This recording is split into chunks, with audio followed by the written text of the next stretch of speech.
नमस्ते दोस्तों, वाईफाई श्रीराम में आपका स्वागत है। देखिए, अपना जो टॉपिक है पिछले वीडियो में आपने देखा था कि पृथ्वी की आंतरिक संरचना है। तो देखिए, हमारे जो बेसिक कॉन्सेप्ट थे उस पे आते हैं। पहले जो हमारी पृथ्वी थी उसकी आंतरिक संरचना कैसे थी, उसके दो पार्टों के बारे में हम पढ़ चुके हैं और पिछले वीडियो में आपने अच्छे तरीके से देखा है। तो हम आगे जो इसका तीसरा स्टेप है उसमें देखेंगे कि हमारी पृथ्वी की आंतरिक संरचना कैसी है और उस किस रूप से काम करती है उसके बारे में देखेंगे।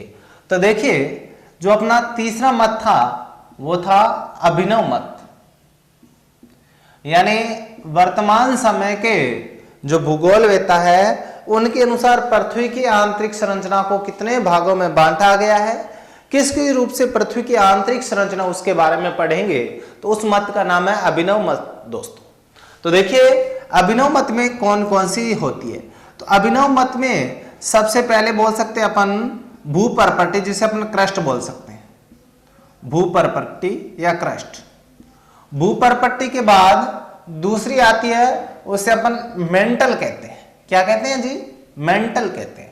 और इसके बाद इसका तीसरी जो संरचना है उसे अपन कोर बोल सकते हैं। ये तीन संरचनाएं अभिनव मत के अनुसार जियोग्राफी में पृथ्वी की आंतरिक संरचनाओं में आती है। अब हम भूपरपट्टी की बात करें तो भूपरपट्टी 0 से 30 किमी तक होती है। कब तक? 0 से 30 किमी तक। अगर हम मेंटल की बात करें तो 30 से 2900 किमी तक होती है। कितने तक? 2900 किमी तक होती है। अगर हम कॉर्ड की बात करें तो 2900 से 6371 किमी तक होती है। अगर हम भूपरपट्टी में भी बात करें तो भूपरपट्टी में भी दो होती है, ऊपरी क्रस्ट और निचली क्रस्ट। क्या होती है? ऊपरी क्रस्ट और निचली क्रस्ट। ऊपरी क्रस्ट और निचली क्रस्ट। अगर हम मेंटल की बात करें तो मेंटल में भी दो होती है, ऊपरी मेंटल और वैसे तो 30 से मानी जाती है, लेकिन फिर अपन यहां से 200 से मानते हैं।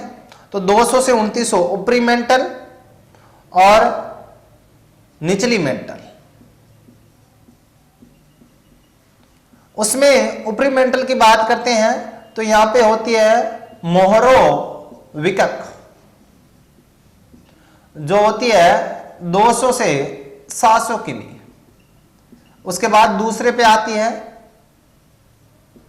700 से आगामी 1200 किमी तक। फिर तीसरे में आती है 1200 से 2900 किमी तक। ये 3 चरण होते हैं। उसके बाद कोर की बात करें तो एक होती है बाह्य कोर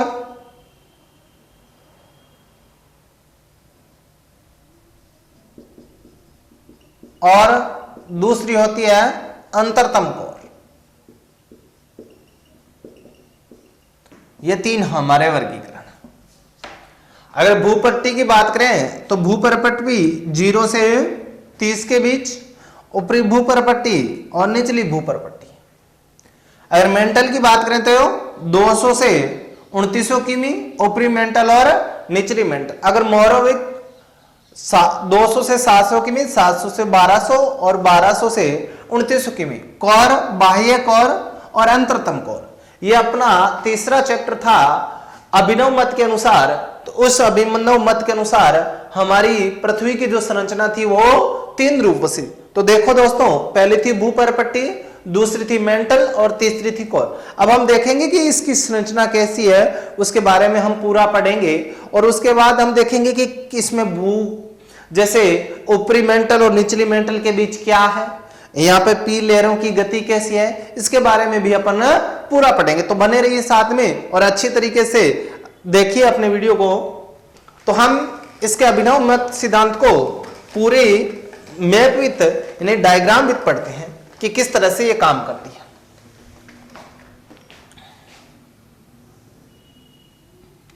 तो देखिए दोस्तों,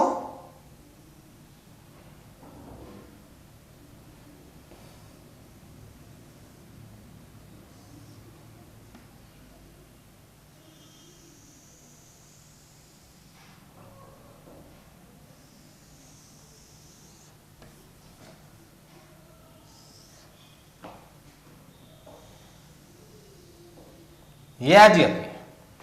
अब देखिए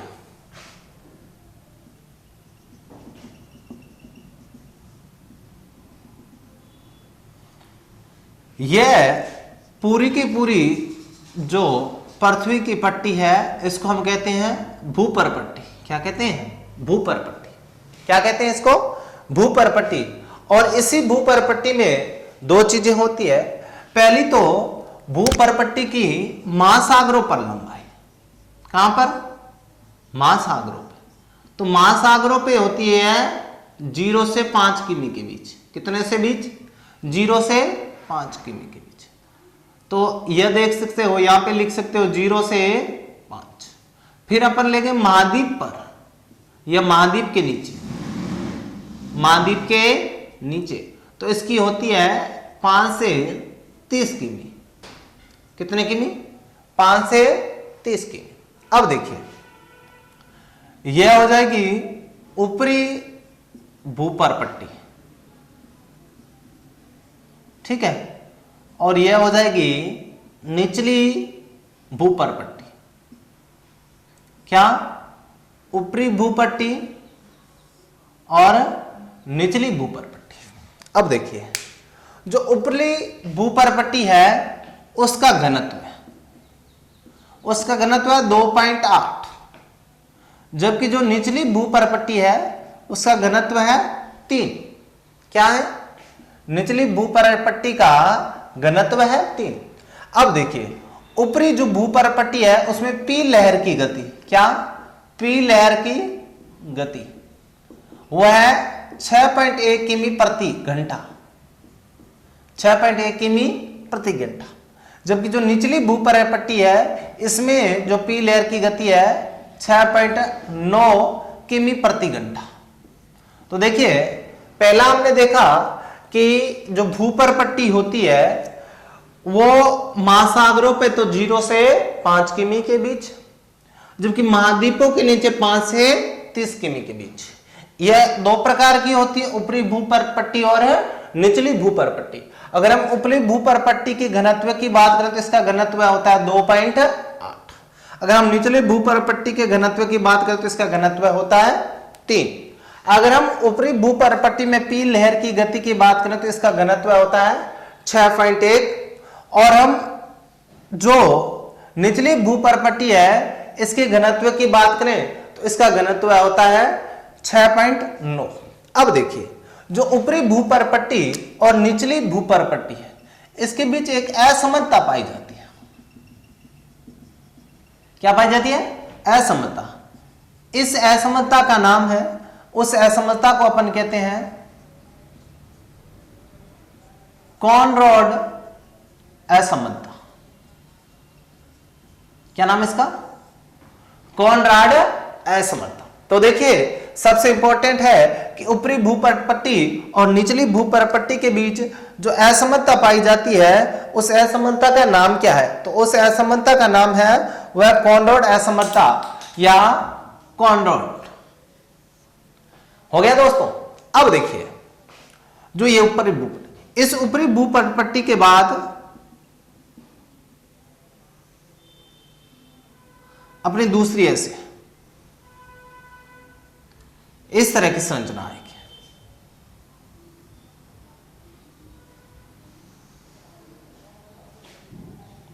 उस संरचना को अपन कहते हैं मेंटल। क्या कहते हैं? मेंटल। अगर मेंटल की हम शुरुआत करें तो यहां कितनी थी? वैसे तो यहां लास्ट 30 होती थी, लेकिन 200 से 2900 किमी। कितने किमी? 200 से 2900 किमी। अब देखिए यह हो जाएगी ऊपरी मेंटल और यह हो जाएगी निचली मेंटल। ऊपरी मेंटल और निचली मेंटल। अब पहले तो देख लेते हैं इनके बीच असमता। इनके जो बीच जो असमता होती है उसको कहते हैं रेपिटी असमता। क्या होती है? रेपिटी असमता। अब बात करते हैं यहां पे, तो देखो यहां पे पी लहरों की गति थी कितनी, 6.9। तो यहां पे आते ही जो पी लहरों की गति है वो हो जाएगी 8 किमी प्रति घंटा। क्या हो जाएगी, 8 किमी प्रति घंटा हो जाएगी पी लहरों की गति। कितने किमी, 8 किमी प्रति घंटा पी लहरों की गति हो जाएगी। अब देखिए यह ऊपरी भूपट्टी और यह निचली भूपरपट्टी और यह ऊपरी मेंटल, इनके बीच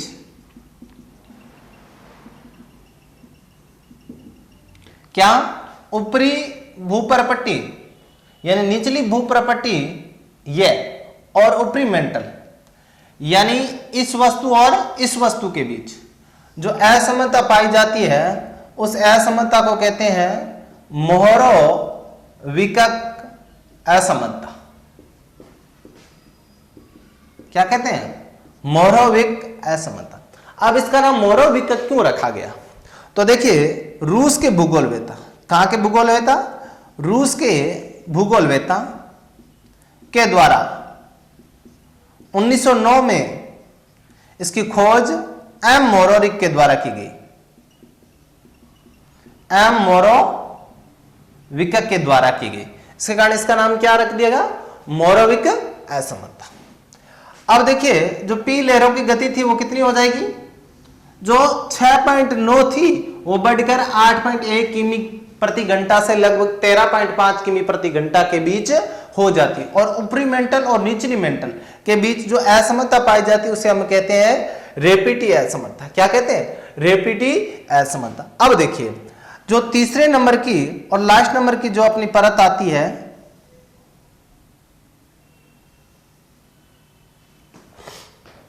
अब देखिए जो इस परत का नाम मूल रूप से अपन ने 3 पढ़ा था। पहली थी उसका नाम था भूपरपट्टी, दूसरी थी उसका नाम था अपने पास मेंटल, और तीसरी अपने पास थी उसके बारे में अपने पढ़ा कोर। तो तीसरी है वो हो जाएगी कोर। अब देखिए यह हो जाएगी इसकी अंतरतम कोर, और यह हो जाएगी बाह्यतम या बाह्य कोर। क्या हो जाएगी, अंतरतम कोर और बाह्य कोर। अगर हम इसकी बात करें तो यह हो जाएगी 2900 से 5100 किमी। कितने किमी, 2900 से 5100 किमी।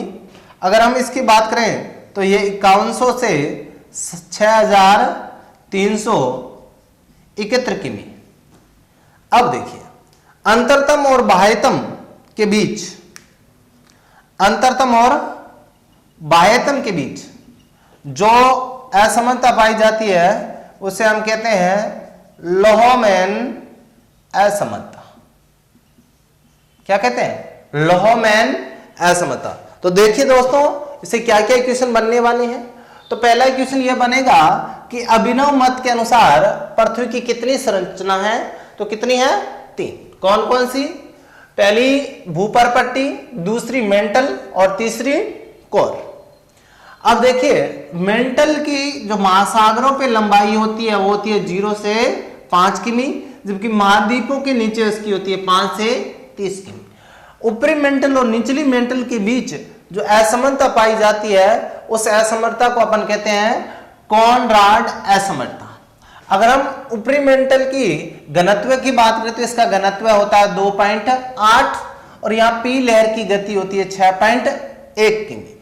अब निचली भूपरपट्टी से क्या क्या इक्वेशन बनने की संभावना है, इसका घनत्व पूछा जा सकता है तो इसका घनत्व होता है 3 किमी। अगर हम इसमें पी लहरों की गति पूछी जा सकती है तो इसमें पी लहरों की गति हो जाएगी 6.9 किमी।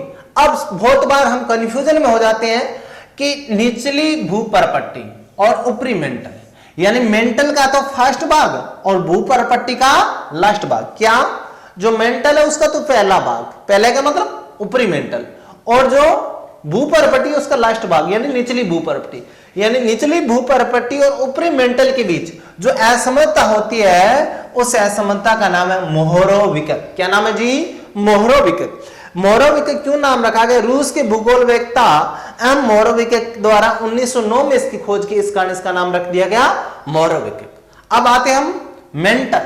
तो पृथ्वी का अभिनव मत के अनुसार दूसरा स्टेज है परतों का, होती है मेंटल। ये हो गया ऊपरी मेंटल और निचली मेंटल। ऊपरी मेंटल और निचली मेंटल के बीच जो असमता पाई जाती है उसको हम कहते हैं रेपिटी असमता। क्या कहते हैं? रेपिटी असमता। और यहां पर जो पी लहरों की गति थी वो 6.9 से बढ़कर 7.9 से 8.1 के बीच हो जाती है। कितनी हो जाती है? 8.1 के बीच हो जाती है। अब देखो, जो ऊपरी मेंटल और निचली मेंटल थी दोनों के बीच होती है वो रेपिटी असमता, और इसकी जो लंबाई है वो 200 से 2900 किमी। अब आती है लास्ट और अंतिम कॉल। यहां पे सबसे पहले तो अपन घनत्व की बात करते हो, तो यहां पे कितना था? 8.1। यहां पे वो बढ़कर हो जाएगा 13.5 किमी प्रति घंटा। कितनी हो जाएगी? 13.5 किमी। तो ये आपको घनत्व याद रखना है। यहां का प्रथम तक पहुंचता है 6.9, यहां वो बढ़कर 7.9 से 8.1 हो जाएगा, यहां वो 8.1 से बढ़कर 13.5 हो जाएगा। अगर हम इसकी लंबाई की बात करें पहली भूपरपट्टी की, तो 0 से 30, मेंटल की 200 से 2900 और कोर की 2900 से 6371।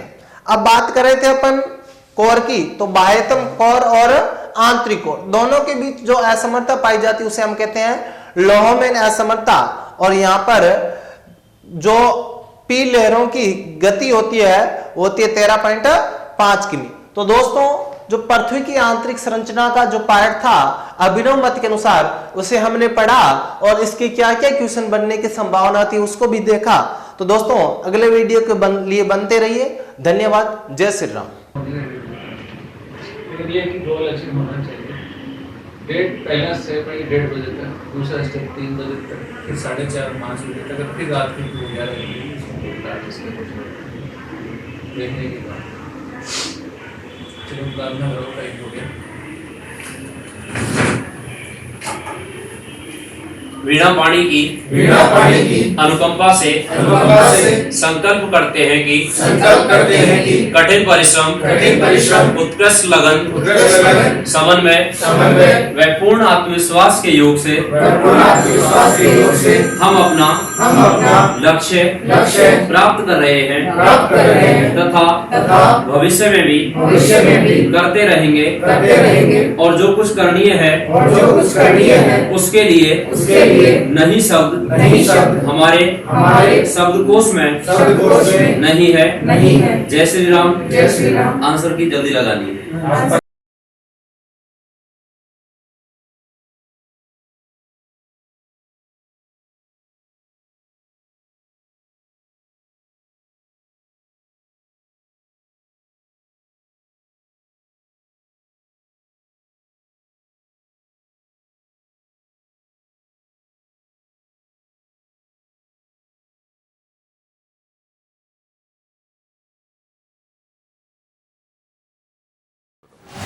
आज का ये बहुत बड़ी सफलता का दिन RS प्रॉपर। Thank you. पहला प्लान शानदार तालियां पकड़ा, उस पानी में डाल दिया जबरदस्त। उसका सांस घुटने लगा, वो ऊपर उठना चाह रहा था, गुरु ने वो जोर से दबा दिया।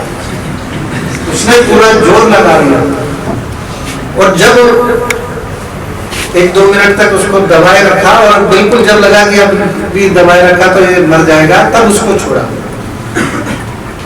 वो जब बाहर वापस आया तो उसने कहा, गुरुजी ये आपने क्या किया? मैं तो क्या पी रहा था और आप तो उल्टा मेरे को मारने चले। तो गुरु ने कहा कि बिल्कुल लास्ट में आपको कैसा महसूस हो रहा था? जब कि एक सांस के लिए मेरा ये हो रहा था कि पूरी जान लगा दूं, किसी तरह से बाहर निकल जाऊं। तो उसने कहा कि वो जो फीलिंग आपको उस वक्त हो रही थी, वो फीलिंग अगर आप अपने किसी भी चीज को जो आप अचीव करना चाहते हो, वो फीलिंग, वो एफर्ट, वो आप उसमें लगाओगे, वो शिद्दत है। और वो शिद्दत अगर आप पैदा कर लेते हो अपने लक्ष्य के प्रति, तो मैं नहीं समझता कि लक्ष्य आपसे, आप क्यों नहीं लक्ष्य हासिल कर सकते?